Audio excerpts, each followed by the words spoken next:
Em, ya, voy a empezar a grabar.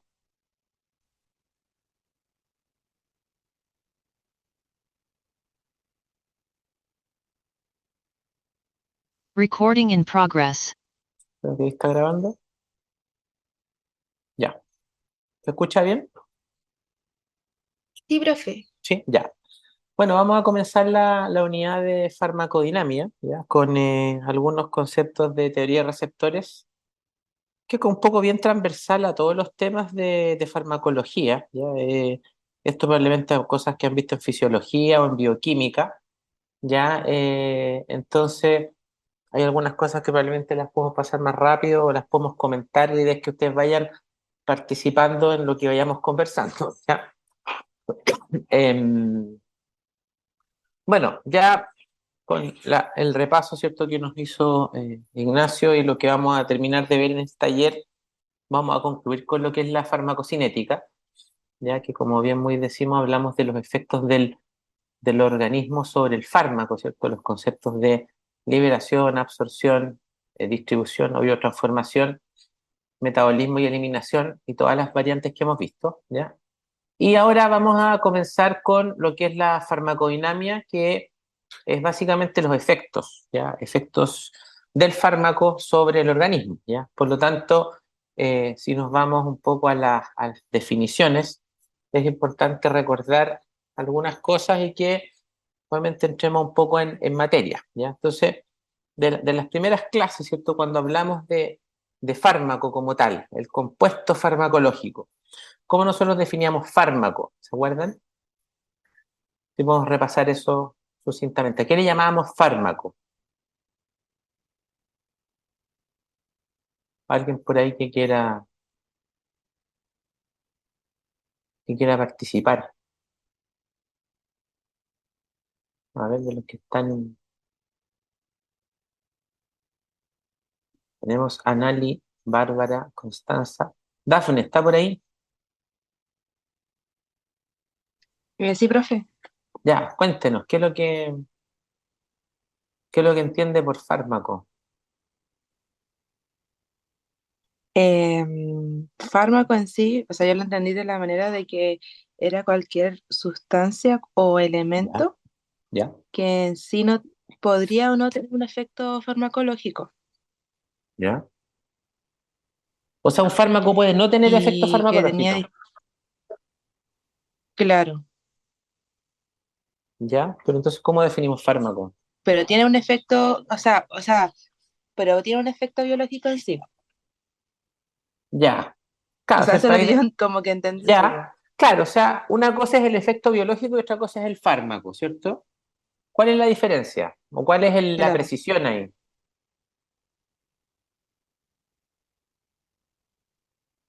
Alguien que Em, le ayude.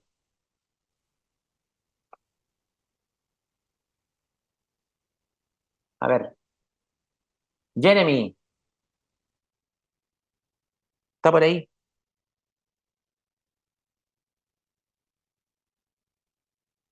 ¿Jeremy? Profe, Sí, estamos hablando de cuál es el concepto de fármaco. yo, Acá su compañera sí, sí, nos sí, habló de mecanismo y nos habló de efecto farmacológico y de efecto biológico. ¿Cuál es la diferencia? sí, ¿Qué define un claro, fármaco? sea, yo lo tenía entendido en mi cabeza como lo mencionó una sustancia ¿Ya? que tenía una actividad biológica y que podía ¿Ya? venir acompañado de, ah, eso, ¿Ya? Ya, una actividad biológica, ¿cierto? ¿Y de qué depende esa actividad biológica? Cuando hablamos del punto de vista, porque la farmacocinética ya hablamos, ¿cierto? Que está la solubilidad, la permeabilidad, la distribución, las proteínas plasmáticas, propiedades físico-químicas, metabolismo, vía de excreción, formas de eliminación, vimos las cinéticas de eliminación, ¿sí? Depende de dos cosas la fórmula, del principio activo, ¿sí? O sea, la molécula que yo estudio y que tiene un efecto biológico, y otra cosa importante que define el fármaco, ¿cierto? Que es, ¿a quién se le ocurre? ¿el excipiente, profe? No tanto, ¿cierto? La dosis, ¿cierto? La dosis. Yo, en teoría, yo trato de que mi diseño farmacológico me determine una concentración plasmática que genera una concentración, un efecto terapéutico, ¿ya? Vamos a definir después, o probablemente lo vieron en las clases con Pedro, cuando uno define un índice terapéutico. ¿Se acuerdan cuál es el índice terapéutico? ¿Qué define el índice terapéutico? ¿Se acuerdan lo que era, no? Es la relación entre la diferencia, el delta, de la concentración mínima efectiva y la concentración mínima tóxica, ¿cierto? El rango, el delta, ¿cierto? Dentro de ese rango yo me muevo, idealmente me debiera mover con un principio activo para generar un efecto farmacológico, que eso es lo que yo espero, ¿cierto? Y eso es lo que yo estudio cuando evalúo la farmacodinamia, ¿cierto? Por eso, obviamente, la farmacodinamia yo la extrapolo al estudio clínico, pero yo lo hago in vitro, ¿cierto? Para yo saber, por ejemplo, que un beta bloqueador baja el consumo de oxígeno, baja la frecuencia, eso probablemente tiene que estar previamente demostrado, ¿cierto? Bajo las condiciones de bioequivalencia, por ejemplo, ¿sí? Si no, ese fármaco, ¿cómo se demostraba su equivalencia terapéutica? ¿Bajo qué principio? Para que repasemos un poquito.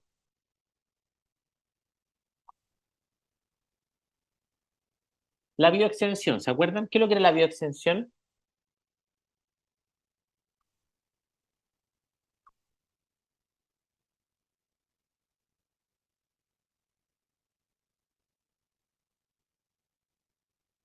Luisa, ¿está por ahí?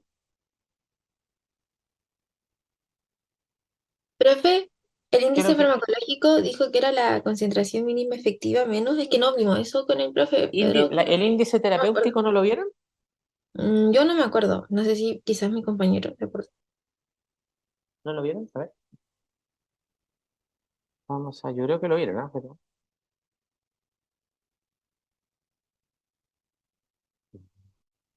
mira, vamos a preguntarle acá.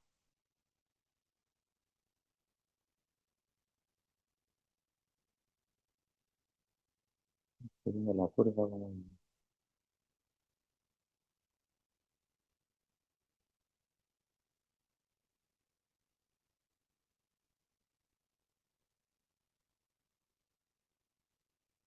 Están viendo acá la pantalla, ¿no? Sí, profe. Ya. Entonces, claro, ¿se acuerdan que yo defino, de acuerdo a mi porcentaje de respuesta en el eje Y? Profe, se ve el otro PPT. ¿Cómo? Se ve A el ver, deme un PPT segundo. de aspectos de farmacología, ese, de Deme un segundo. farmacodinámica. Ahí sí, ahí sí. Ya, Ahí ahí sí. sí, ¿cierto? Ya. Entonces tenemos esta curva, ¿cierto? Donde está el eje Y, que es el porcentaje de respuesta o el efecto biológico que yo quiero, ¿cierto? Y en el eje X está la concentración, ¿ya? Entonces yo tengo un efecto máximo, ¿sí? Que está acá definido por el 100% de respuesta, ¿sí? Y yo en el eje X puedo definir mis dosis efectivas, ¿ya? Que en teoría están dadas por la dosis a la cual yo alcanzo el efecto máximo, que sería si yo intrapolo la curva de acá hacia el eje X, ¿cierto? Entonces yo tengo que a una dosis específica yo voy a tener una respuesta máxima, ¿ya? Pero si yo aumento la dosis, yo puedo mantener esa respuesta máxima, ¿sí? Pero ¿qué es lo que va a pasar acá? ¿A qué me voy a acercar? A la dosis tóxica, ¿sí? Por lo tanto, hay un límite en el cual de acá yo empiezo a tener efecto farmacológico o respuesta, como está en el EGI, y el porcentaje acá donde yo llego al límite donde empieza a haber toxicidad, ¿ya? Entonces yo comparando estas curvas, dosis, respuesta, que son las curvas que vamos a ver para comparar el efecto farmacodinámico, ¿ya? Yo defino este delta, que es la relación entre la dosis efectiva 50, o sea, la dosis a la cual obtengo el 50% de la respuesta, y la dosis al cual tengo la mitad de la respuesta en teoría tóxica, pensando en que esta es la dosis tóxica, donde empiezo a tener efecto tóxico, ¿ya? Por ejemplo, un antiinflamatorio, no sé, pues empiezo a tener falla renal, hemorragias digestivas, poniéndolo en un caso X, pensando que aquí mi efecto tóxico va a estar delimitado por la RAM. Y acá el efecto va a ser porque ya el paciente, por ejemplo, no tiene dolor, ¿ya? Entonces, yo comparo esta respuesta, yo digo la diferencia entre la dosis efectiva 50 y la dosis tóxica 50, el delta es mi índice terapéutico, ¿ya? Entonces, ¿qué creen ustedes? Si yo, mientras esto es más estrecho, ¿qué significa? Pensando un poco en lo que les pasó a Ignacio. ¿Qué me interesaría a mí vigilar en un fármaco con estrecho margen terapéutico? Los niveles plasmáticos, ¿cierto? Para saber dónde me estoy moviendo. Si esto es corto, ¿cierto? Si este margen es pequeño, ¿cierto? En teoría yo me muevo en un rango más estrecho. Entonces estoy más cerca de la concentración tóxica, ¿ya? Para eso sirve un poco conocer la relación entre el efecto y el tipo de fármaco. O sea, cómo yo relaciono la farmacocinética con la farmacodinamia, ¿ya? Entonces eso es lo que en teoría vamos a ver o vamos a llegar a la segunda clase. Lo importante ahora es que vamos a ver las bases de eso, que probablemente es algo que ustedes traen empíricamente desde la fisiología, ¿ya? Eso es la farmacodinamia. Cómo nosotros interpretando una curva, ahora no concentración-tiempo, sino que dosis-respuesta, nosotros podemos saber qué tipo de medicamento es el que estamos viendo. Si es, por ejemplo, un agonista, un antagonista, ¿ya? Ahora vamos a ver las bases de eso, ¿ya? ¿Sí? ¿Queda claro? Sí, profe, muchas gracias. Ya. Entonces, para eso tenemos que saber primero cómo se comunica la célula, ¿ya? Entonces, generalmente si tenemos un mediador o una sustancia química que va a tener un efecto, que yo lo voy a medir desde el punto de vista farmacológico, vamos a tener, por ejemplo, señales que transmiten información desde el extracelular. Por ejemplo, una hormona, por ejemplo, ¿qué otro mediador conocen que esté en el plasma que pueda generar un efecto a distancia, aparte de las hormonas?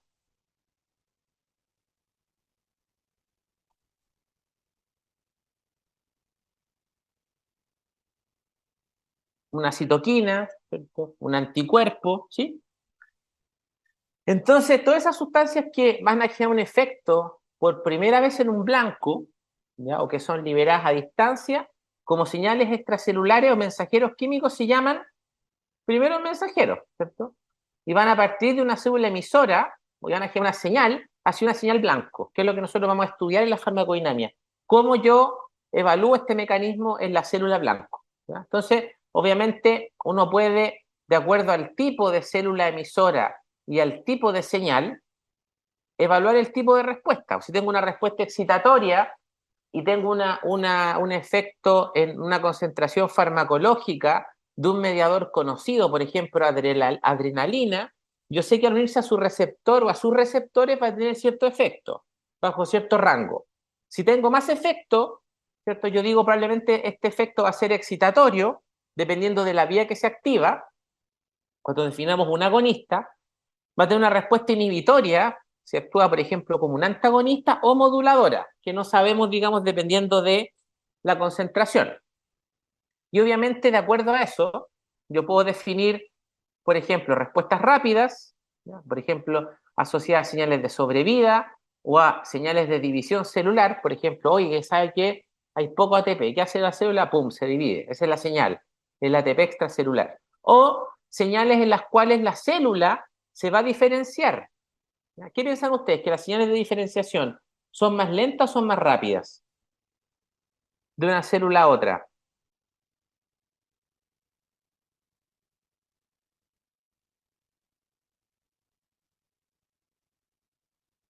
Muchachos, ¿Profe, serían rápido? las señales de diferenciación, o sea, tenemos acá, por ejemplo, un receptor que genera secreción o absorción de nutrientes y se transforma en una célula gástrica, cambia el fenotipo. ¿Cómo va a ser esa respuesta que cambia el fenotipo celular? Porque aquí todas son redondas, po. Acá esta es de otro tipo. ¿Cómo va a ser esa señal de diferenciación?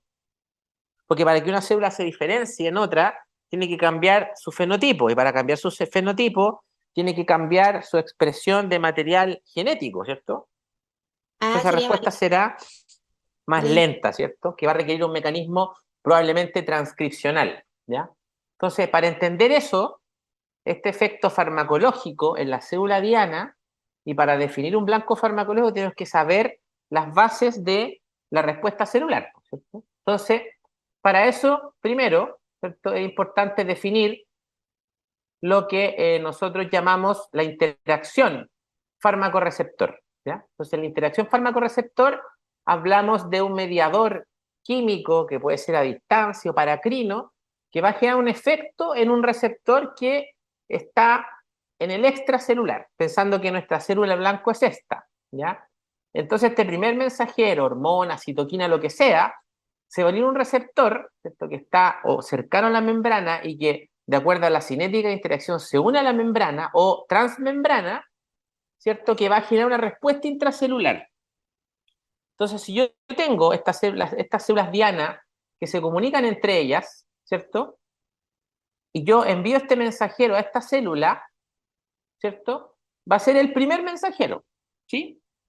Una vez que se une, ¿cierto? En este caso el fármaco o el mediador, ¿cierto? Pensando que estamos en una respuesta farmacológica al receptor y genera un efecto sobre receptores intracelulares en el citosol o a nivel, ¿cierto?, de proteínas de andamiaje, por ejemplo, que mueven cosas en la célula, hablamos de segundo mensajero, ¿ya? Y un ejemplo de segundo mensajero, por ejemplo, que se acuerden. Esto quizás lo han visto en bioquímica o en biología celular. El ejemplo Ejemplo es, aquí, IP3, profe. muy bien, ¿cierto? El IP3, ¿cierto? Que está asociado a la vía del inositol trifosfato, ¿cierto? AMP cíclico. Y hay otros mediadores que en teoría pueden llegar más allá y, como decíamos, llevar a cambios que pueden ser a nivel transcripcional, ¿cierto? A nivel de material genético, ¿ya? Y esos pueden actuar, por ejemplo, directamente a nivel de un receptor nuclear, dimerizar, por ejemplo, a nivel del citosol o actuar directamente sobre un receptor nuclear. Entonces, le pregunto ahora desde el punto de vista de la farmacocinética, ¿qué propiedad tiene que tener un mensajero, un mediador, para atravesar la membrana y llegar probablemente directamente al núcleo? ¿O qué propiedades ustedes creen que debiera tener? Que sea liposoluble.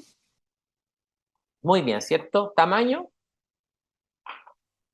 Pequeño. grande o chico. Pequeño, ¿cierto? O lo otro es que sea menos liposoluble, que su coeficiente de partición, ¿cierto? No sea tan alto, pero que tenga acá algún transporte facilitado, ¿se acuerdan?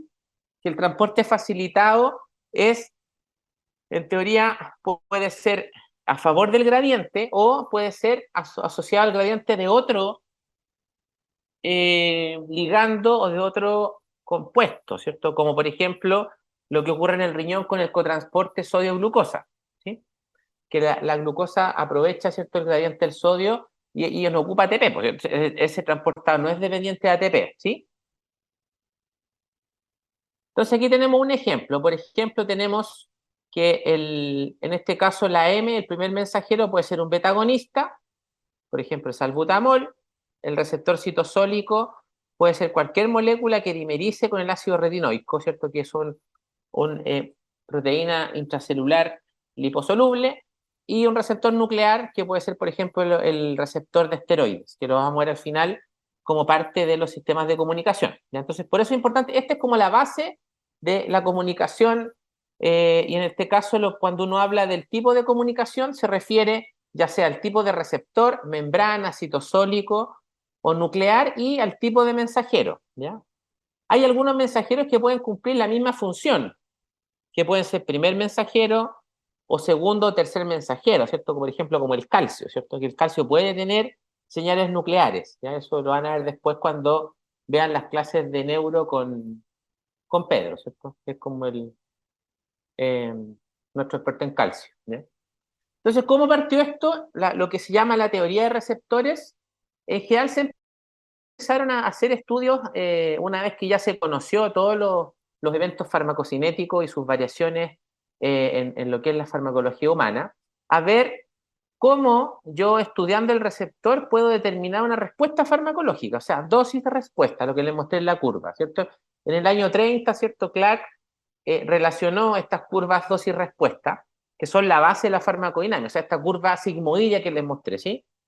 Y después, ya en el 1914, se tomaron nuestros estudios de Henry Dale, que fueron la base para el estudio de la teoría de receptores. O sea, él definió que un mismo mediador, como la acetilcolina, ¿ya?, se puede unir a receptores que están a nivel de los ganglios periféricos, que esos estudios los hizo en algunos animales, ¿no? Creo que gato parece que era.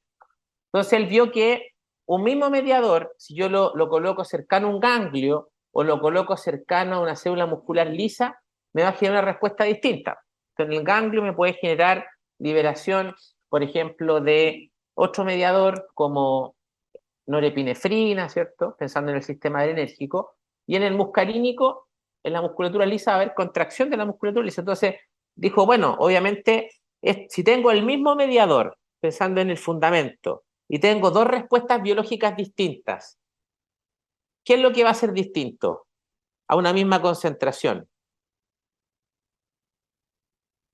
¿Cuál sería hoy una probable respuesta? O sea, tengo dos acetilcolinas, la misma acetilcolina, la misma concentración. Lo expongo a, por ejemplo, una célula, pero en la parte muscular y otro en el ganglio, ¿cierto? Cercano como sistema, ¿cierto?, autonómico. Y tengo dos respuestas distintas. ¿Qué es lo que va a ser distinto entonces? ¿Qué es lo que está entre medio de la respuesta biológica y el fármaco?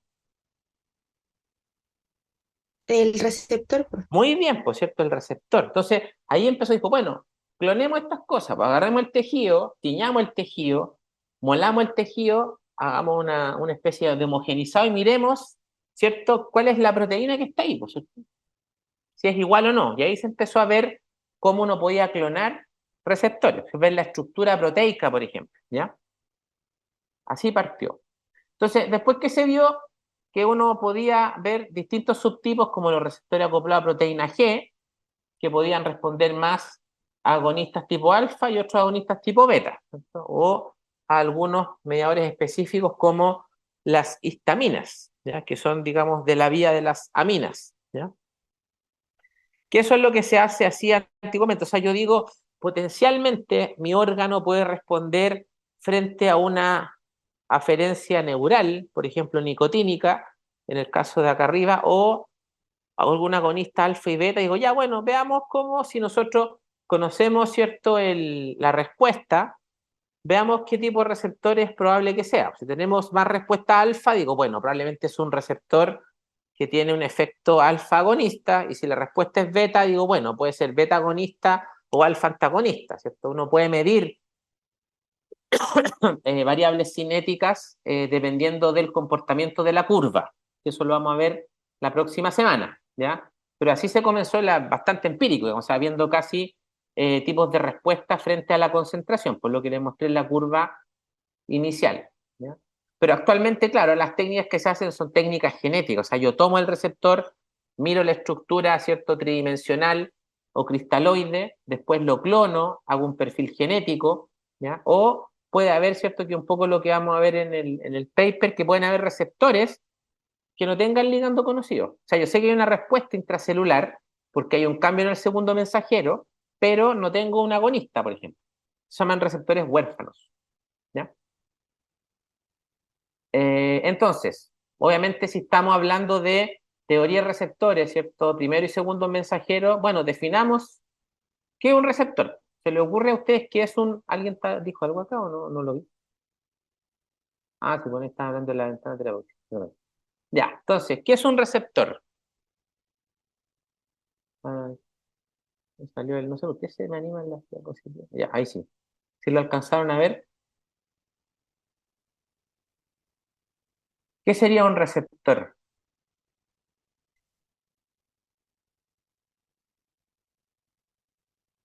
Bueno, ahí dice, ¿cierto? No son una, sino que son varias moléculas que están en distintos lugares de la célula y, como dice ahí, interactúan por dos propiedades que las vamos a definir al final, pero que obviamente las vamos a ejemplificar en la próxima semana, que son afinidad, o sea, cómo se une al receptor. Aquí vamos a definir algunos tipos de interacción específica, y la selectividad, o sea, a cuál receptor se une, ya sea compitiendo con un ligando endógeno o con un exógeno, ¿cierto? Entonces, de acuerdo a eso, de acuerdo a ese tipo de unión que está modulado por afinidad y selectividad, se generan reacciones en cadena, que son, no sé por qué se me anima esta cosa, perdón, vamos a bajar así mejor, ya, de tipo intracelular, ¿ya? Y lo que hace es producir una respuesta que puede ser una respuesta positiva, o sea, que yo sé biológicamente por qué se produce la respuesta, o una respuesta neutra, o sea, que por ejemplo la molécula se une al receptor y no genera efecto, o negativa. Entonces podemos decir, para mí mi respuesta positiva va a ser el agonista, ¿cierto? Aumenta el segundo mensajero, por ejemplo. Neutra, cuando la molécula se puede unir, pero no genera efecto. Y eso farmacológicamente, ¿cómo lo vamos a llamar? Un antagonista. Todo esto lo vamos a definir en la otra clase. Y negativa, cuando la molécula se une, pero genera, por ejemplo, que en vez de aumentar el AMP cíclico, disminuya. ¿Cómo creen que se va a llamar eso? ¿Cómo se podría llamar?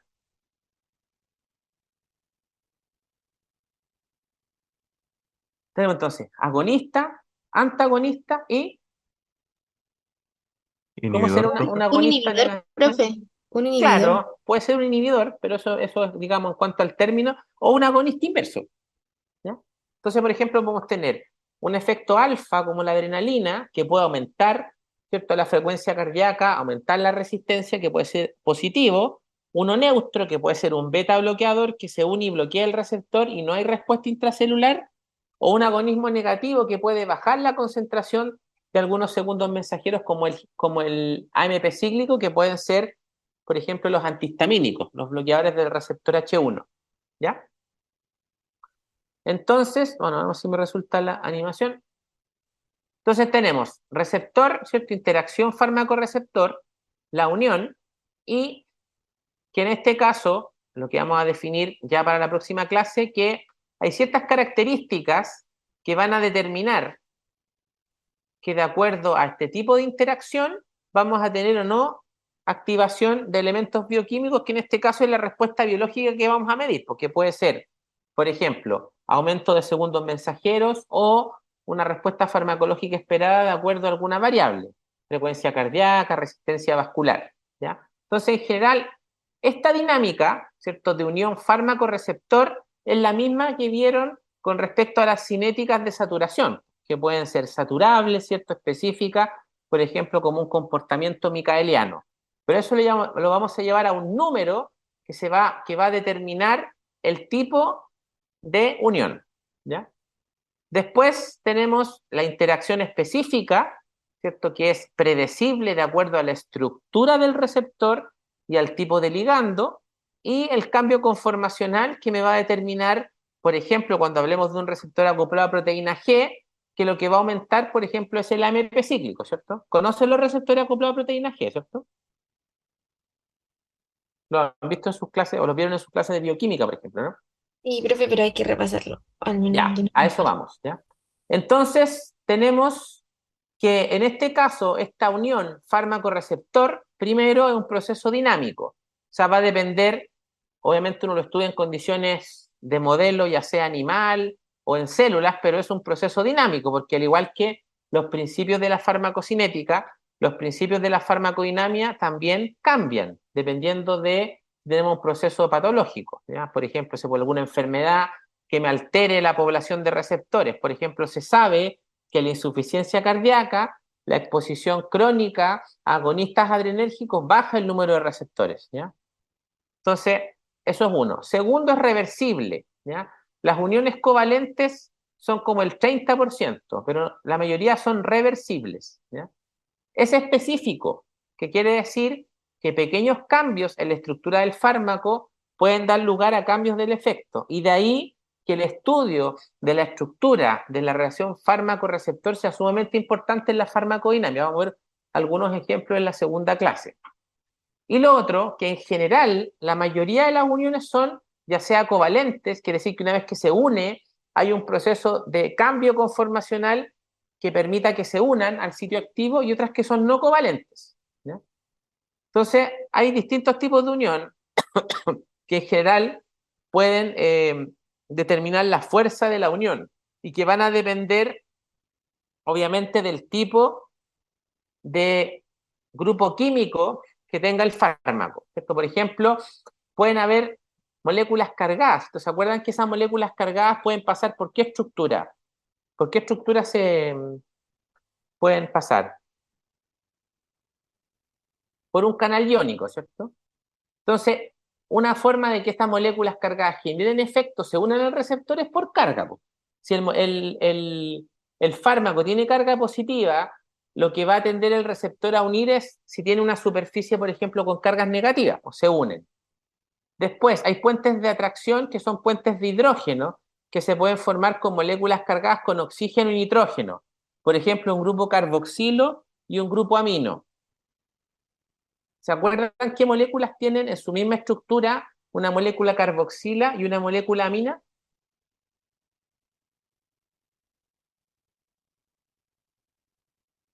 Las proteínas, ¿no es cierto? Las proteínas. Hay uniones también que son más débiles, como las uniones de Van der Waals, que esas probablemente las vieron en química, que dependen un poco del cambio de la estructura terciaria de la proteína, o sea, cómo la proteína se disponga en cercanía, que son uniones más débiles, al receptor. Obviamente las más estables son las covalentes y las hidrofóbicas, ¿ya? Que en teoría entre sí son moléculas que se unen, ¿ya? Y que no se disuelven, por ejemplo, en agua. Entonces la pregunta es, ¿qué tipo de molécula creen ustedes que va a tener uniones de tipo hidrofóbicas? ¿Qué tipo de sustancia? Probablemente. ¿Lipofílica o hidrofílica?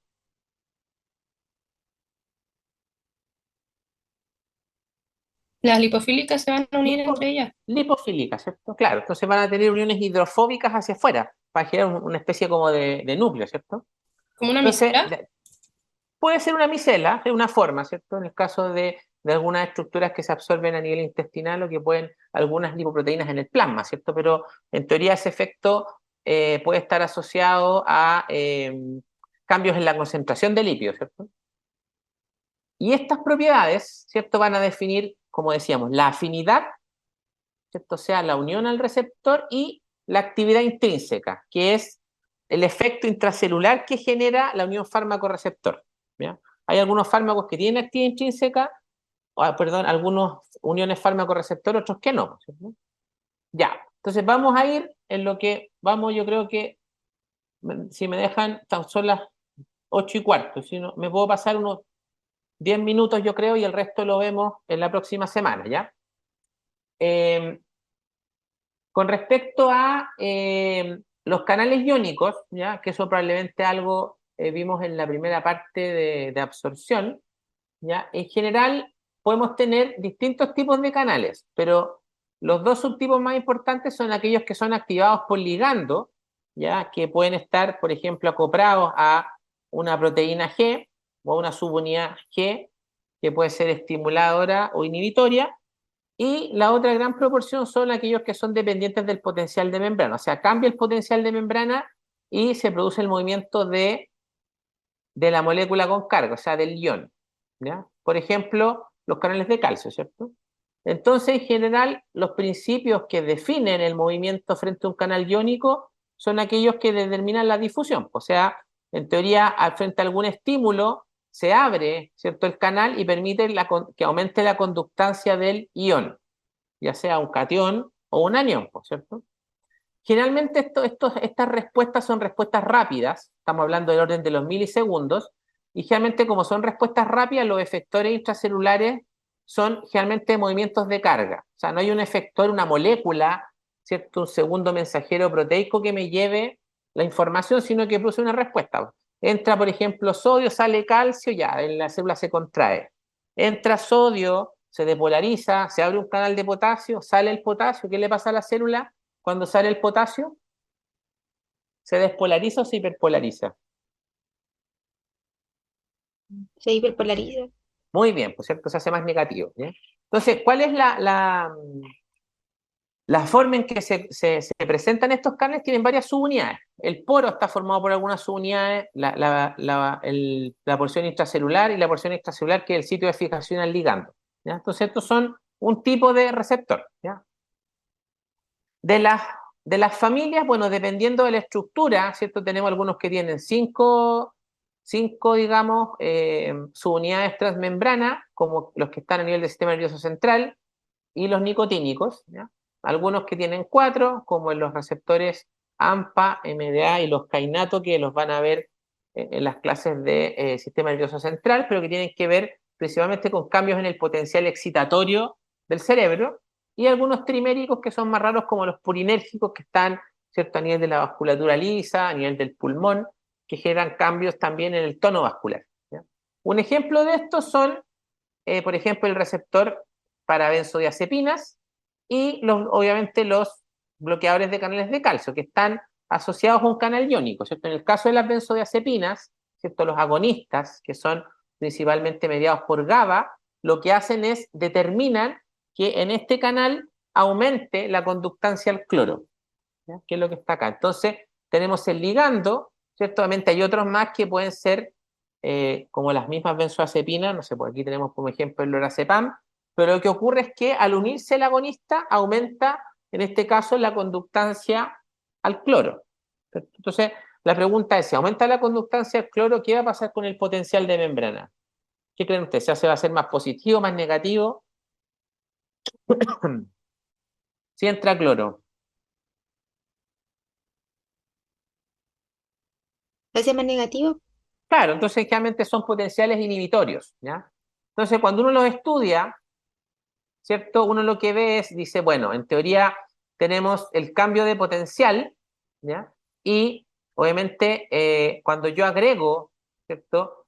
Probablemente la molécula que es el agonista, o en este caso de las dos unidades, se puede producir este cambio de potencial que lo que hace es determinar que la respuesta, ¿cierto? En este caso del canal iónico, genere un cambio en el potencial. Pues y eso, por ejemplo, en el caso de una neurotransmisión, va a determinar que aumente, por ejemplo, el halo inhibitorio, ¿cierto? Y, por ejemplo, el efecto de la benzodiazepina sea sedación, ¿ya? En otros contextos, por ejemplo, en zonas en las cuales la transferencia eléctrica genera un potencial motor, la apertura de un canal inhibitorio puede determinar que el paciente, por ejemplo, deje de convulsionar, que es lo que pasa con las benzodiazepinas. Entonces, obviamente, el efecto va a depender de la concentración y del tipo de mediador que yo esté utilizando, ¿ya? Hay otros canales, bueno, que son obviamente más ubicuos, que están en otra localización, como este que está a la izquierda, que es un canal que tiene varios dominios transmembrana y mediadores, o sea, perdón, y porciones intracelulares que se fosforilan cuando se activan, ¿ya? Este canal, bueno, no sé si lo han visto probablemente en sus clases de fisiología, pero es el canal de sodio, ¿cierto? ¿Y por qué es importante el canal de sodio? ¿Se acuerdan? Como potencial de voltaje, ¿en qué célula está y qué es importante para generar el potencial de membrana?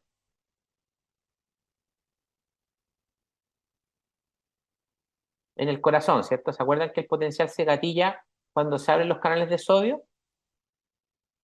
Entonces, en Sí. este caso, estamos hablando de dependiente de voltaje. Y dependiente de ligando, por ejemplo, algunos que son ionotrópicos, ¿ya? Por ejemplo, que en su dominio de unión, por ejemplo, hay algunos ligandos que pueden también generar un cambio conformacional del canal, pero los más abundantes son los dependientes de voltaje. Entonces, por ejemplo, tenemos en el de sodio, que el ligando es la acetilcolina, y el potencial posposináptico me determina que al entrar sodio, por ejemplo, en la placa neuromuscular, la musculatura esquelética se contraiga, ¿ya?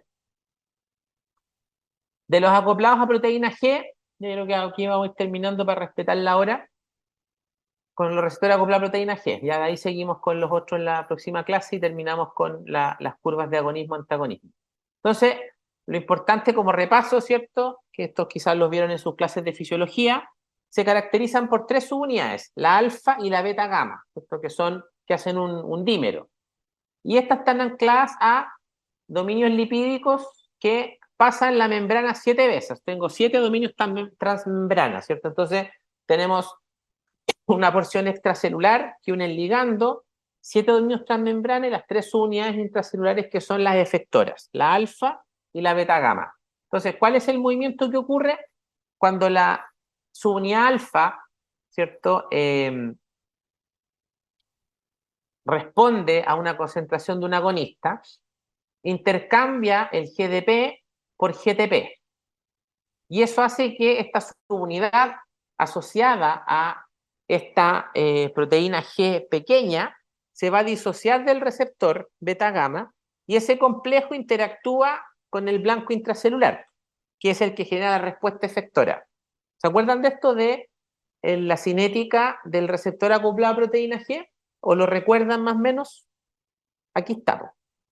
Entonces tenemos que estamos en reposo, ¿cierto? Tenemos un blanco inactivo, el receptor, ¿cierto? Y la proteína G heterotrimérica. ¿Por qué? Porque son 3. Entonces la alfa es la que tiene la actividad ATP-ácica.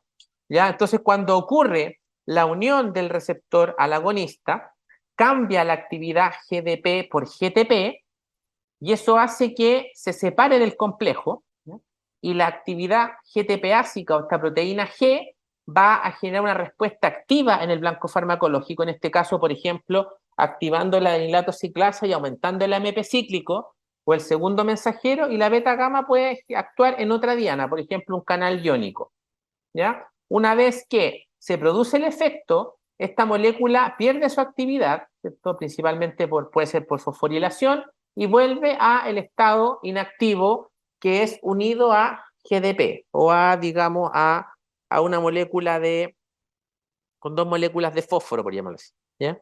Entonces, este ciclo de ligando, disociación del complejo, actividad GTP-ácica y vuelta a la inactividad es lo que siempre está generando el receptor acoplado a proteína G.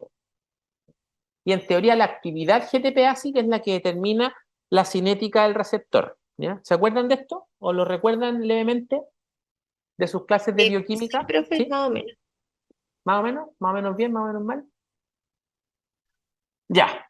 Entonces, de acuerdo a el patrón de, estimulación de esta subunidad alfa, o sea, qué efecto tiene en el segundo mensajero, yo defino el tipo de proteína G.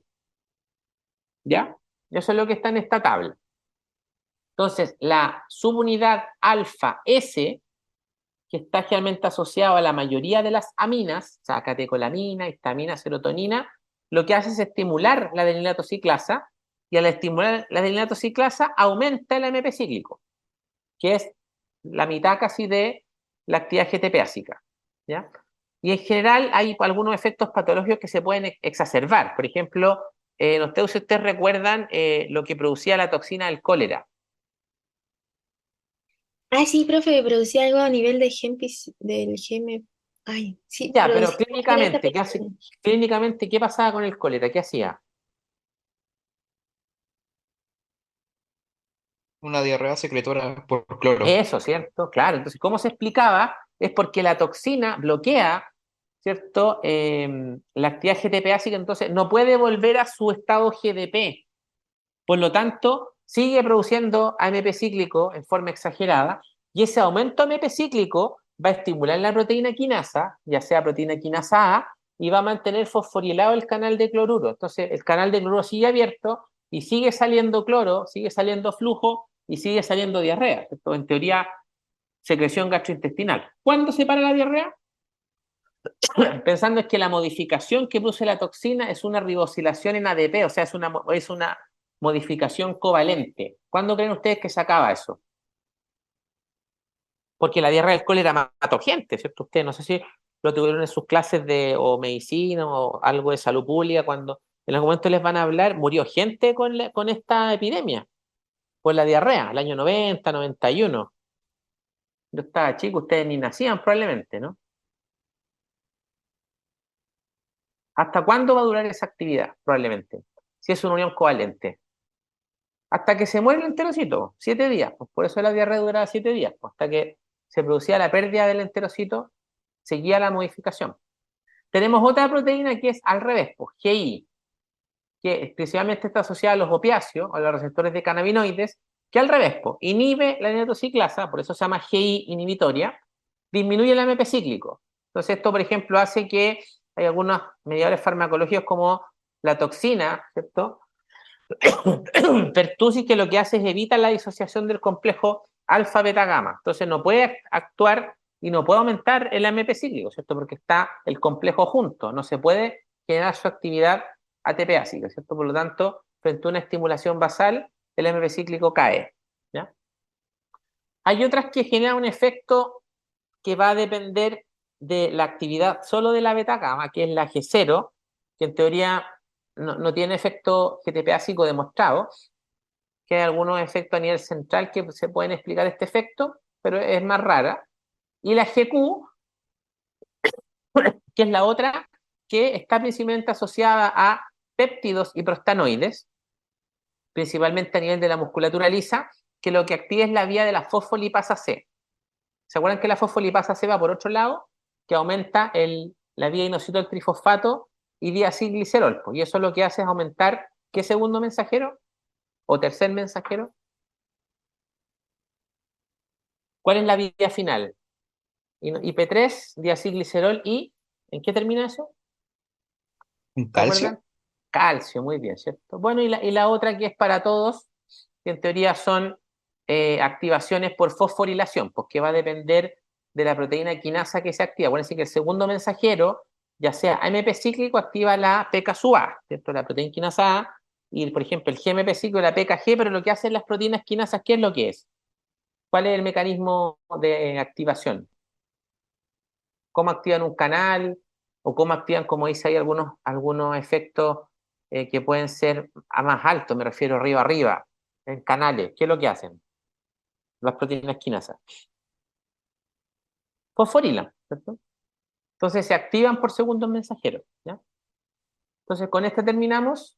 Entonces, adenilato ciclasa es la enzima responsable del AMP cíclico. Fosfolipasa C es la enzima responsable de la formación de fosfatidol, inositol trifosfato y diacilglicerol.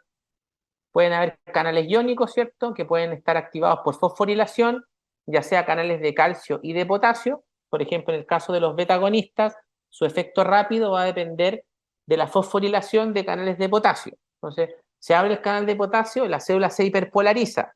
Entonces, ¿qué pasa con la musculatura lisa? ¿Se relaja o se contrae? Si hay hiperpolarización.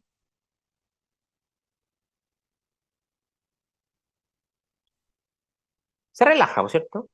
No hay contracción. Y si se relaja, ¿qué va a pasar con la musculatura lisa bronquial? ¿Va a haber broncoconstricción o broncodilatación? Broncodilatación. Claro, entonces, por eso el efecto rápido de los beta-agonistas, ¿cierto? Es un efecto que ocurre en minutos, ¿cierto? Entonces, ahí estamos hablando de la cinética de la respuesta, ¿cierto? Canales iónicos es rápido. Y generalmente hay otras como el sistema roborroquinasa que controla la actividad de otras cosas que tienen que ver con cambios ya más de fenotipo, proliferación celular, por ejemplo, ¿ya? Y aquí tenemos un resumen. Entonces tenemos el receptor, que puede ser acoplado a proteína G o a guanilato ciclasa, ¿cierto? Guanilato ciclasa y vía inositol trifosfato o fosfolipasa C. Segundo mensajero, guanilato ciclasa, GMP cíclico, guanilato ciclasa, AMP cíclico, fosfolipasa, IP3, ¿cierto? Diacilglicerol. En el caso de la membrana, localmente puede generar prostanoides que pueden ser liberados como hormonas a tener efecto a distancia, como el ácido araquidónico. ¿Y se acuerdan qué vía está asociada acá al ácido araquidónico? Por ejemplo, las COX, pues las ciclooxigenasas, ¿cierto? Diacilglicerol estimula la PKG, puede haber fosforilación de proteínas contráctiles, por ejemplo, o canales iónicos dependientes de potasio, por ejemplo. Y en el caso de IP3 calcio, proteínas contráctiles, ¿cierto? Dependiendo de la unión a calmodulina. Y en el caso de la PKSUA y la PKG, fosforilación de distintos efectores, enzimas, proteínas transportadoras, etcétera, ¿ya? Entonces, hasta acá, muchachos, vamos a quedar. La próxima semana seguimos. Yo creo ya una hora suficiente entre la farmacocinética y lo que hemos hablado. ¿Ya? Eso. No sé, hasta el momento les quedó alguna duda. Si no, paramos la grabación. No, profe, muchas gracias. Cuídese. ¿No? Chao. ¿Sí? Ya, entonces yo em, voy a pasar esto al MP4 y se lo subo al Drive, ¿ya? Ya. Chao, profe. ¿Ya? Recording Entonces stopped. entre hoy día y mañana en la mañana les voy a subir el paper y durante la tarde de mañana el ejercicio, digamos, de dosis múltiples que vamos a analizar con Ignacio, ya sea miércoles o jueves, ¿ya?